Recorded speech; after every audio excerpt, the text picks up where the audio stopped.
This is the newsroom as we continue to track results from this year's general and regional elections. Of course, Monday was the day that Guyanese voted in these elections. 6 parties contested the elections, vying for the presidency and control of the National Assembly. There are 65 seats in the National Assembly, and the party with the largest block of votes, therefore securing the most seats in the National Assembly as a singular block, will form the new government. GCOM has been doing a remarkable job of posting the statements of poll, as they're required to do by law, to their website.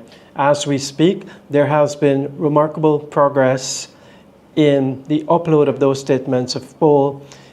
We can see, if you can see the image on my screen, we're showing you like this because we have been trying to tabulate the results to give you a good sense of how the vote went for the different parties. What you're seeing on screen is a summary of the statements of poll that would have received thus far. And like I say, I mean, GCOM is cooking with gas when it comes to the upload of these statements of poll so that you can get a good picture of how the vote went on Monday. You notice District 1, 36% of the statements of poll are in. They've received 82 thus far, 144 left to come in. In District 2, that's on the Essequibo coast, 78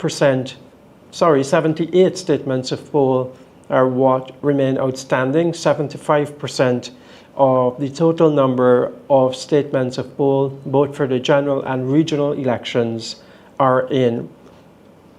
District 3 is almost complete. You notice there it's 99% complete. Just 4 statements of poll they have to upload. Essentially, 2 ballots cast yesterday because remember, voters were voting in general and regional elections. So that's what remains. Region 3 almost complete.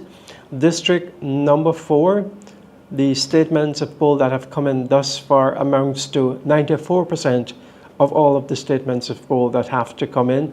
Just 119 remaining out of the possible 1,001 for general elections and 1,088. My math is not that great, so I'm not going to try.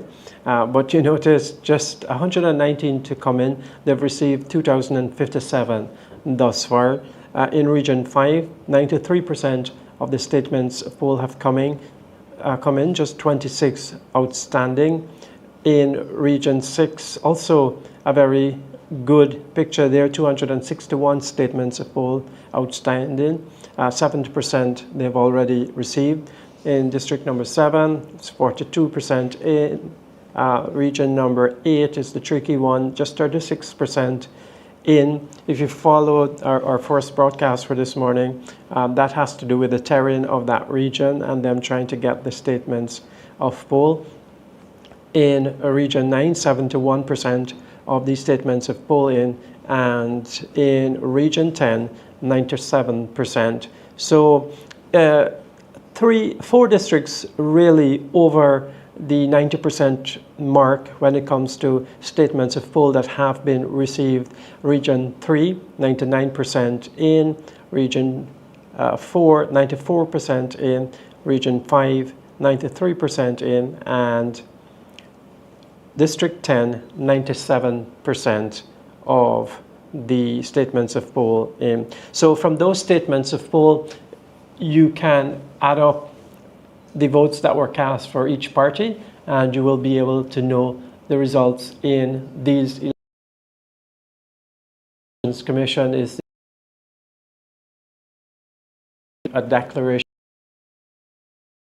all 10 electoral districts, And from that, the Guyana Elections Commission would make a pronouncement, an official declaration of these results. The way things are going, we can expect declarations to be made as early as this afternoon, and the rest of them could come in early tomorrow. So by Thursday morning, by GCOM's own timeline, it should be able to make an official declaration of the winner of these elections.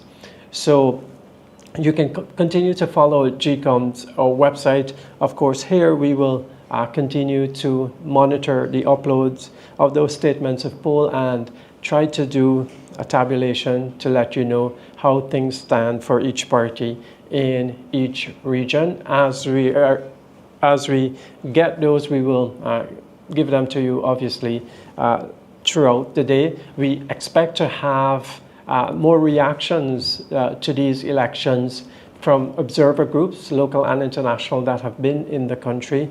We know one press conference is scheduled for after lunch.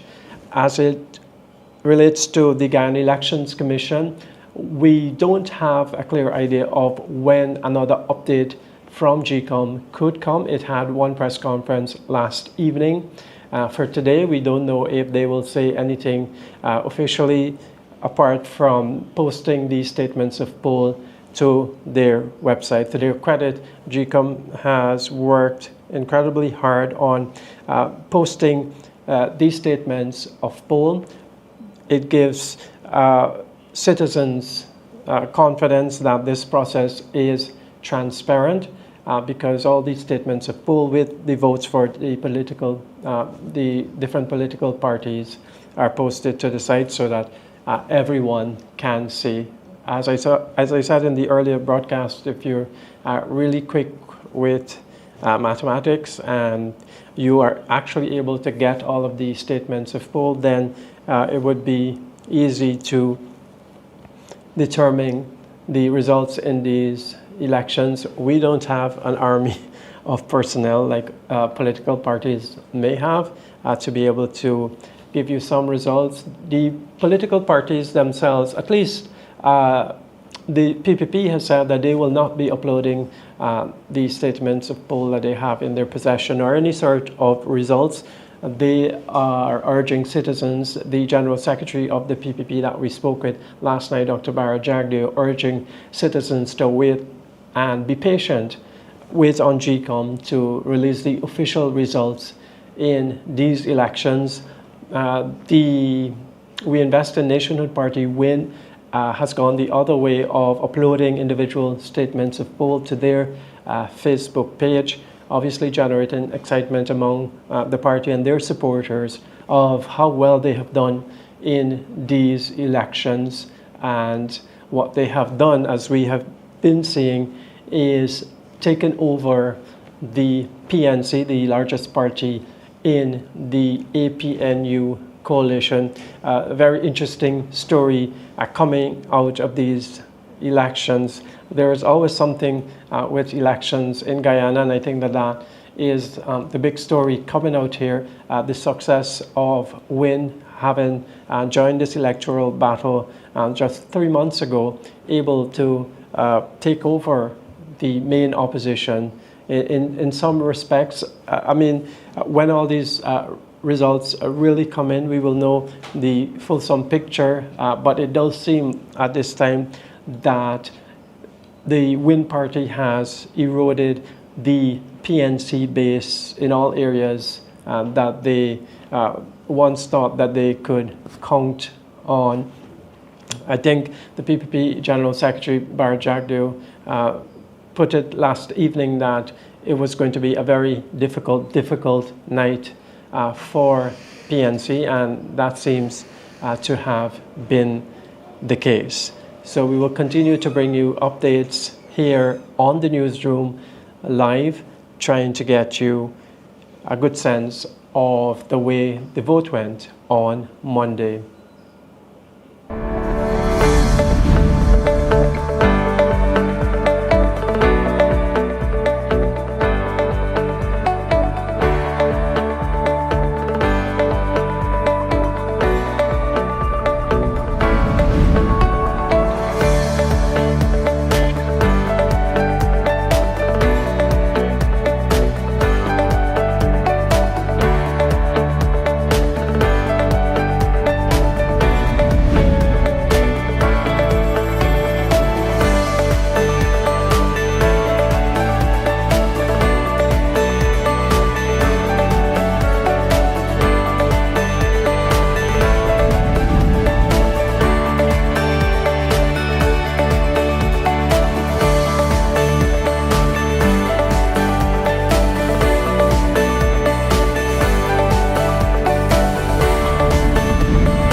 You're watching the newsroom. It's 10 o'clock as we continue to monitor the release of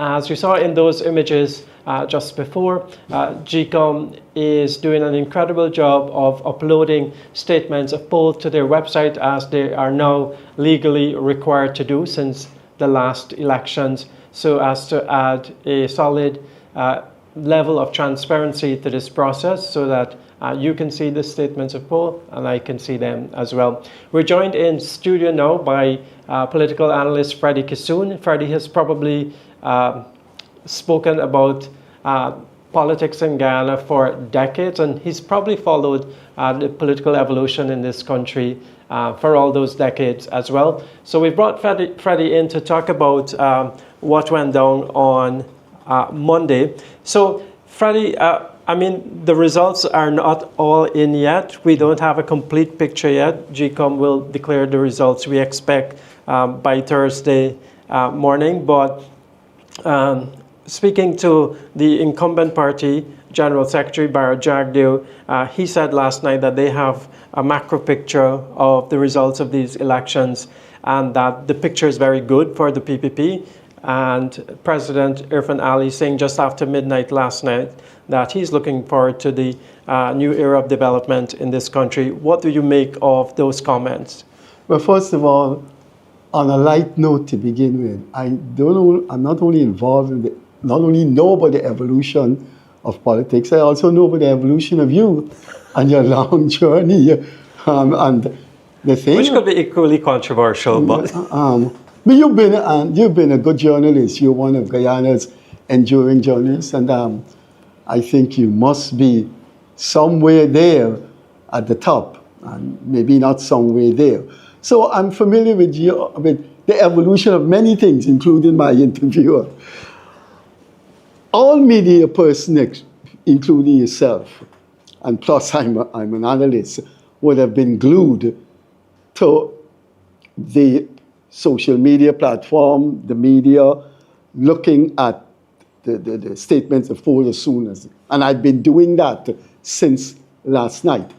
I think we have to follow, as responsible media people, we have to follow a security and moral code, not to run and say who won the election. So I'm going to, out of deference to GCOM and my respect for the law, I'm going to wait for GCOM, although I think today's Tuesday, they should have that results and broadcast it Wednesday afternoon. Because from what I have been doing my own research and meticulous checking, I went to sleep late last night.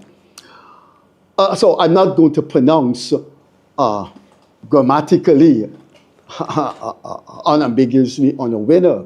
I would say from the trends that I have been seeing, I think the PPP is in front. And it doesn't look like there should be any last-minute miraculous overcoming of the trends. I'm not saying over any party overtaking. I'm just saying from the trend that I have seen, it looks like, the PPP is in the lead.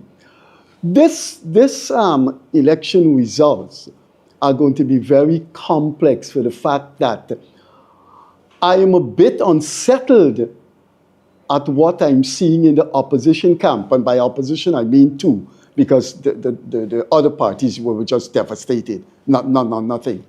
It seems that WIN has taken the wind out of the sail of the PNC. When I look at those statements of poll, they are serious, formidable, want to use a more frightening term, internecine assault of PNC constituencies. I'm a dinosaur, I'm an old man. I've been monitoring election. I know which area vote for PNC, PPP. I know which area is not satisfied with PPP, PNC. And the areas that I have seen for decades, Neil, went to win. And therefore, the complex nature of this election is what happened to the PNC.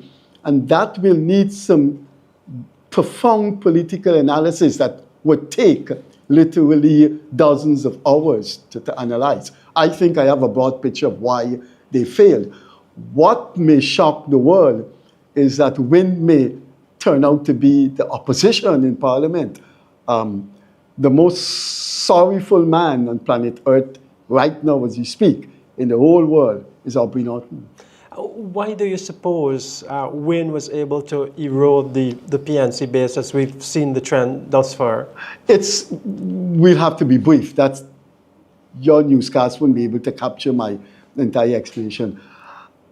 I think Norton, when he became leader, began to lead the PNC or demonstrate a type of politics that Guyana, including African Guyanese. Neil, you must remember, 82% of this nation is below 50, around 40 to 48. You're talking about a generation that doesn't know about Burnham, Hamilton Green, PNC bullyism. These are young people that belong to a country that is spreading its wings in the world and people are talking about, and a petro state. So that kind of vulgarity, narrative, bullyism, uncouthness that were associated with the PNC 40, 50 years ago. The young African Guyanese don't know about that. So they want their leader to be an intellectual, to be a refined businessman. You must still say, man, what you doing? I like that. I might go and take a drink with the boys. They don't mind you saying that. But he must be a refined. Look, people like their leaders to be like that. It's not only in Guyana, elsewhere. If you look at how Macron was a complete aristocratic guy when he won the presidency. People like that. And I think Norton departed massively from that kind of culture. Now, that's one explanation. The second explanation is that the PNC constituencies began to show frustration with the main opposition, and they were looking for an alternative. And what happened is that the people who voted for Win are PNC people who say, culturally, I can't vote for the PPP. There are reasons I can't vote for the PPP. Man, but my own party is gone. And therefore, they looked for a credible alternative.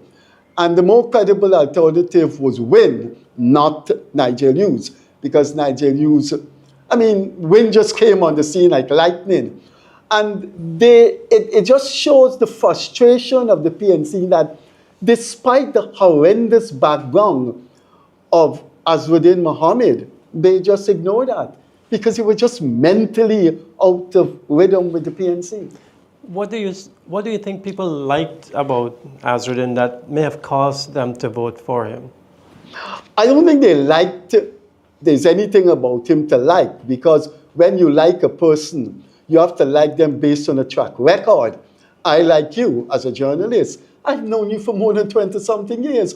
So why do you put Neil Marks on the top of Guyanese journalism? Because I've seen him at the Kaicho News, I've seen his integrity, etc. So I don't think they know much about Azruddin. I think it's the newness of this thing, that they wanted something new. And he came in a lightning way. And he came also, sadly, throwing around money. And they said, look, if he's throwing around money, he will probably throw around that money when he gets into government. This is a money man. What does my party has to offer? Its leaders are leaving. It doesn't have any resources. Let's gravitate to this new kid on the block. I think it's the newness of Win and not so much the personality of Azruddin, because I think what the PNC did, not the PPP went after the man and say, this man is unfit. You want to know this man's history? The PNC should have joined the PPP and say, no. PNC got a faults, PPP got a faults, but not this man. But no, in the Adriana Young scandal, I don't want to say tragedy, or I should say tragedy scandal, they nurtured Win.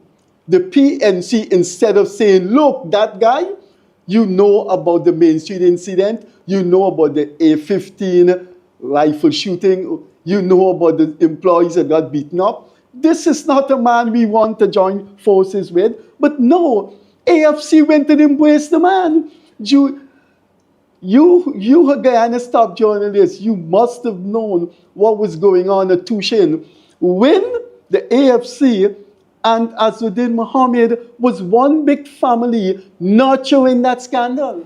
So the PNC made a most tragic mistake, Neil. Instead of joining with mainstream politics and saying, no, this is not a guy to be around. And they did that with CN Sharma. They used to laugh at Sharma. They did that. They should have done the same. And instead of laughing at Azuddin, they should have gone after him like the PPP. The PPP, I think the PPP helped to build his name up. But the PPP saying, that man, you know what happened in Main Street? You know what happened in the Venezuelan embassy? There should have been a chorus of opposition parties saying, no man, we don't want the PPP, but we want you. They didn't go that route, and that's the result. Now let's talk about that likely scenario of the PPP maintaining power, the Win being the dominant opposition party. What would our parliament look like? There are a number of consequences for that. On the positive side, I am glad from what I'm looking at that Irfan Ali is not in strategic trouble. I think Ali, from all my dinosaur years living in Guyana, is a different political leader.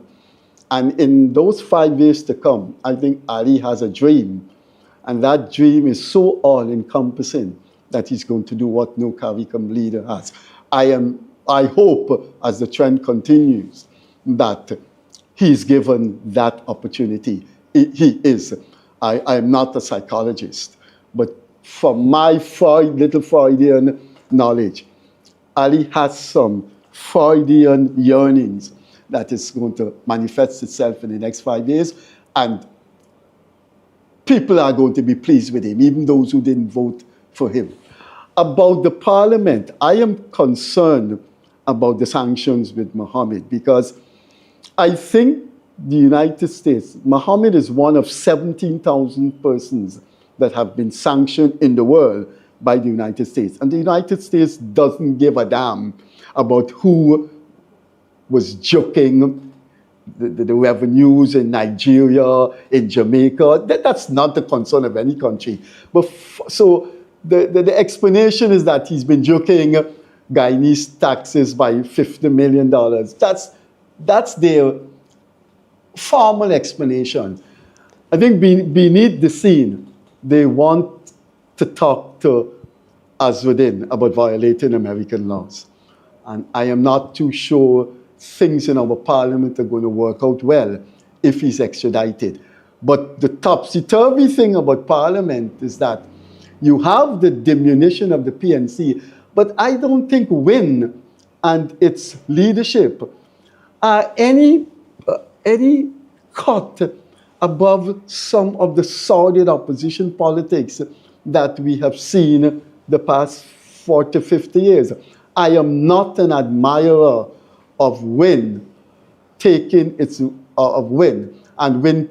rightful place in mainstream orthodox politics. And therefore, for that reason, our parliament may take some uncertain shapes. Azuddin obviously went into these elections to win power. He wants the seat of the presidency, which it doesn't seem likely that he will get. Do you imagine him going into parliament? And could that possibly complicate governance issues and the general running of Guyana? Given what the U.S. ambassador has said, you may have noted her comment saying that the U.S. would be concerned if he gets anywhere close to governance of this country. Well, I think he had to be mentally misdirected to think he can have won 33 seats.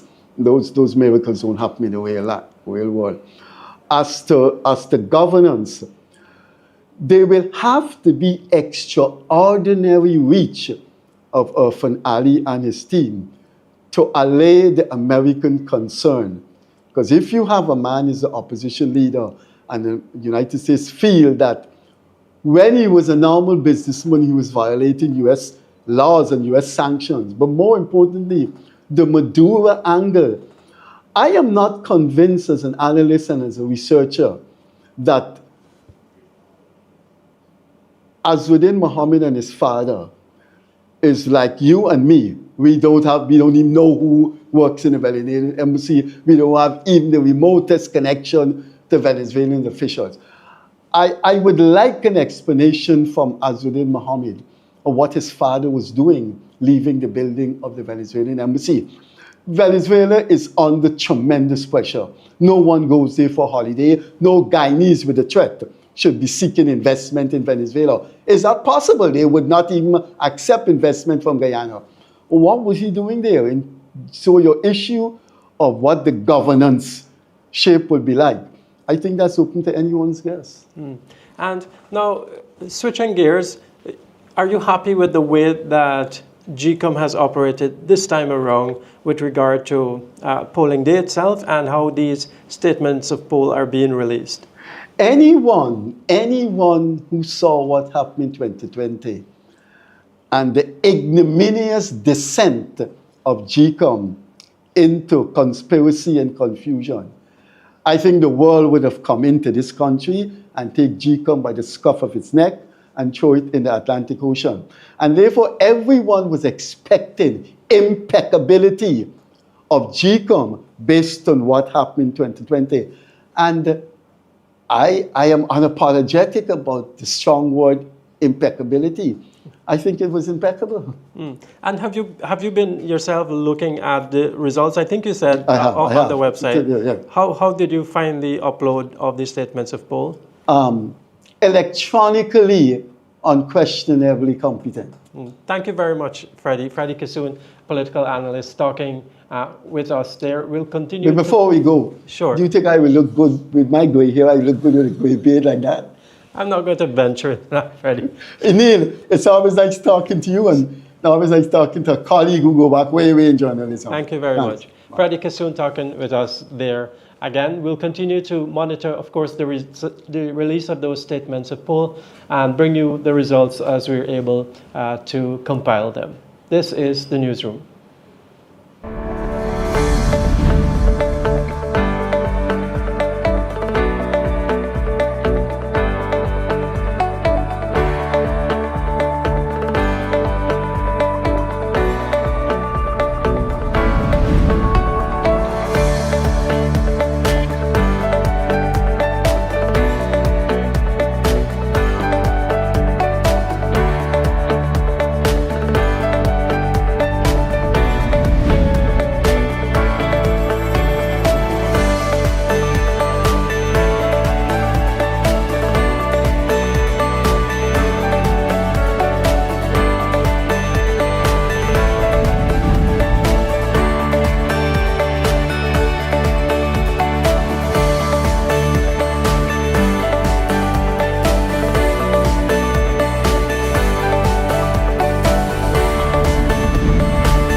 This is the newsroom. We are continuing to monitor the release of statements of poll by the Guyana Elections Commission.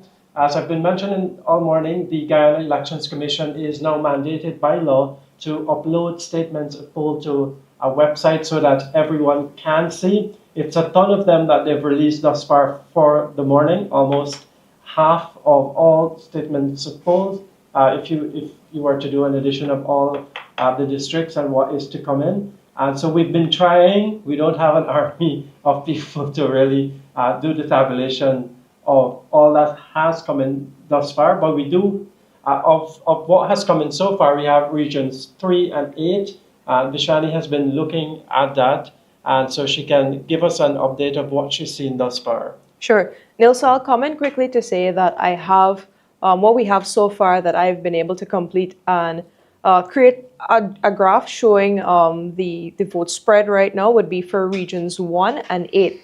Oh, not 3. Right. one, regions 1 and 8 so far. So for regions 1, which you're seeing, region 1, which you're seeing on the screen right now, of the 41 of 82 of the ballot boxes have SOPs on GCOM's SOP gallery already. And this is what we're seeing right now. Again, these are not all of the ballot boxes in region 1. These are just the SOPs from 41 of 82 of those ballot boxes. And these numbers are only for the general elections, not the regional elections. So far what we're seeing is that the PPP has captured 65.1%, if you can see it here, 65.1% of the votes in region 1 in the 41 ballot boxes out of the 82. Then we have WIN, the We Invest in Nationhood Party, coming in second there with 30.6% of the votes.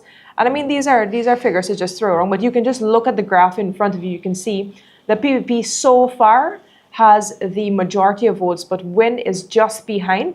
And then we have a small amount going to APNU, just 3.4% of the votes in region 1. These are about half of the votes from region 1 for the general elections alone going to APNU, 3.4%. And then there's the Forward Guyana movement. If you can barely see it there, that's the Forward Guyana movement, just about 0.7 of the votes, less than 1% of the votes. So right now, it appears as though from the count of 41 ballot boxes out of 82, the race is on between the PPP and WIN, but the PPP has seemingly pulled ahead in region 1 so far. And of course, sure. we should mention that the general election results will almost mirror what happens in regional elections. Certainly.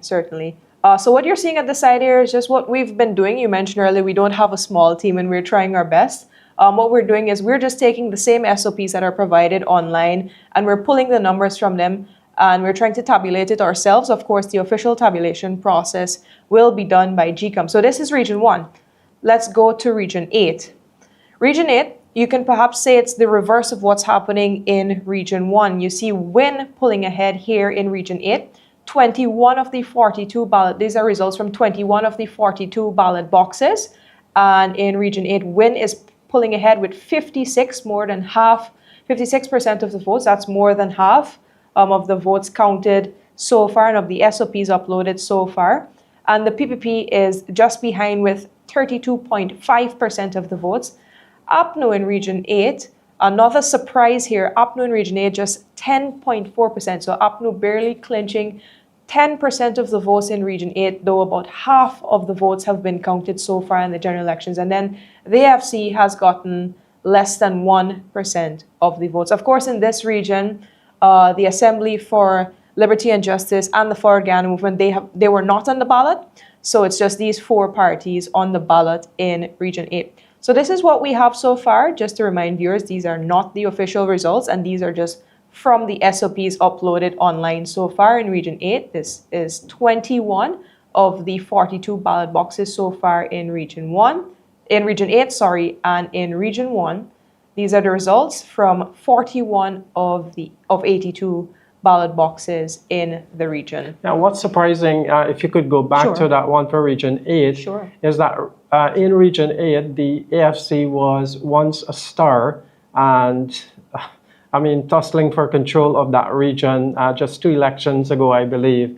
So to see them in that position really tells the story of what we have been seeing from the results coming in thus far, that the PNC, which is the dominant party in APNU, really, I mean, to use a strong word, and the word that people have been using is being obliterated, is quite the story for these elections. And this graph also shows quite the story for Win the newcomer in these elections. So Sure. we will continue to really them from, as Rashani showed you, statements of poll in both of those regions. So the graphs might look different later on, we don't know, but that's why we have to await GCOM uploading those statements of poll. And I mean, really, they've done a fantastic job. Personally, I was expecting to come in this morning and just see a trickle of results. Yeah. Knowing GCOM, it's not a body that people trust to be efficient, given what has happened before. And given that this is a website and you're thinking it could crash, they could get blackout, all sorts of things could happen. So I got up this morning very surprised to see so many statements of poll posted.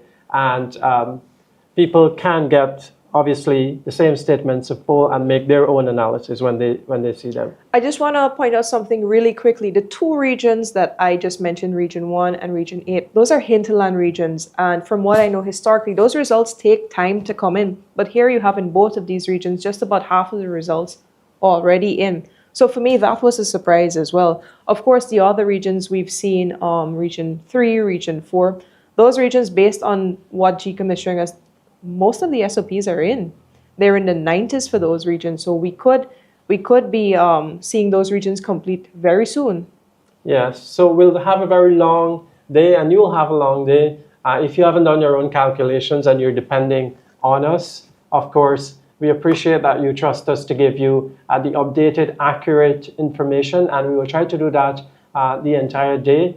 And of course, when the official results are declared by GCOM, we will bring you that as well. And as I said, we'll continue to bring you any sort of analysis and observations from these elections throughout the day and into tonight.